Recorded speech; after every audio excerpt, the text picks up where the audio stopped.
తన యందు విశ్వాసం ఉంచిన వాళ్ళకి దేవుడు దాచిపెట్టిన ఆధిక్యతలు ఎంత గొప్పవో అవి మన ఊహకు కూడా అర్థం కావు. అంత గొప్ప కృపలను దాచిపెడతాడు. అది విశ్వసించిన వాళ్ళందరికీ అందిస్తాడు. కాబట్టి దయ్యాల విశ్వాసం అంటే క్రియలు లేని విశ్వాసాన్ని కలిగి ఉండొద్దు, ప్రేమ లేని విశ్వాసాన్ని కలిగి ఉండొద్దు. అవి రెండు పనికిమాలిన విశ్వాసాలు. అల్ప విశ్వాసాన్ని కూడా కలిగి ఉండొద్దు. ఎందుకన్నాడు అల్ప విశ్వాసాన్ని? నీళ్ళకెళ్ళి చూసినందుకు. ప్రభుకెళ్ళి చూసినోడు అల్ప విశ్వాసం అనిపించుకుంటాడా? సమస్యలకెళ్ళి పరిస్థితికి వెళ్ళి చూసి అల్ప విశ్వాసం అనిపించుకున్నాడు. అయితే ఒక తెలివైన పని చేశాడు. ప్రభు అని పిలిచాడు, వచ్చి లేపాడు. మళ్ళీ ఈరోజు ఆ పరిస్థితుల్లో ఉంటే మళ్ళీ ప్రభుకెళ్ళి చూసి ప్రభు అని పిలు. మునిగిపోతున్నట్టున్నావా? తిరిగి ఆయన నిన్ను లేవనెత్తుతాడు. బాగుపడతావు. ప్రతికూలతల వైపు చూసినంతసేపు మునిగిపోతావు. వాటికెళ్ళి కాదు, నాయనకెళ్ళి చూడు, ప్రభుకెళ్ళి చూడు. లాస్ట్ విషయం, పరిపూర్ణ విశ్వాసాన్ని గురించి మాట్లాడాడు. దానికి ఎంత శక్తి ఉందంటే కొండలను పెకలించే శక్తి అట. నీవు లేచి కొండను చూచి ఈ కొండ నీవు లేచి సముద్రంలో పడుమని మనసున సందేహింపక ఆ మాట పలికినెడల వానికి అలాగూ జరుగునని రాస్తుంది.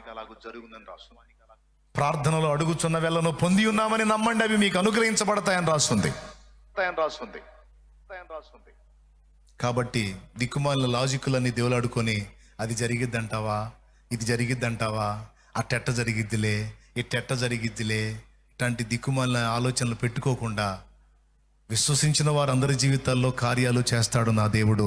విశ్వాసాన్ని సిగ్గుపరచడని ఎరిగిన వారై దేవుని యందు బలమైన విశ్వాసం, పరిపూర్ణ విశ్వాసం కలిగి ఉండటానికి సాధన చేయండి. కొండల్ని పెకలించడం అంటే ఏడాడ కొండలను చూసి లేచి అవతల పడమని కాదు, అనమని కాదు. కొండలాంటి పరిస్థితులు, సమస్యలను కూడా నీవు శాసించినప్పుడు అవి పక్కకెళ్ళిపోతాయి. అర్థమైందా? ఒకప్పుడు నీళ్లలో మునిగిపోయిన వాడే పేతురు. అదే పేతురు అవిటివాడిని తిరిగి నిలబెట్టాడుగా. విశ్వాసంలో ఎంత పరిపూర్ణత వచ్చింది పేతురికి చూడండి. అదే పేతురు నడుస్తూ ఉంటే ఆ నీడ తగిలితే రోగాలు పోయినాయిగా, రోగులు బాగుపడ్డారుగా.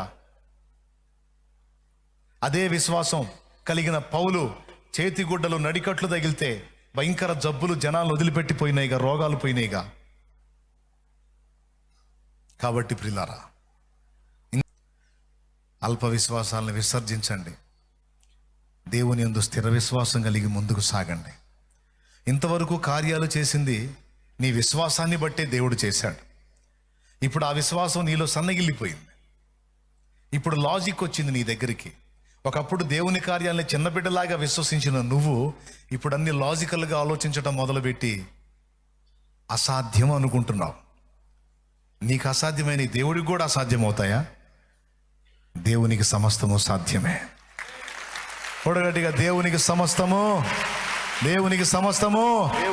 సాధ్యమే. నీకు చేతగాని దేవునికి కూడా చేతగాదు అనుకోవద్దు. నీకు దారులన్నీ మూసేసి ఉండొచ్చు, కానీ దేవుడు నీ కోసం ఇంకా 100 దారులు తెరవగలడు. నీకు ఒక్క దారి మూయబడితే నీకు 7 దారులు దేవుడు తెరవగలడు. దేవుడికి చేత కాదా?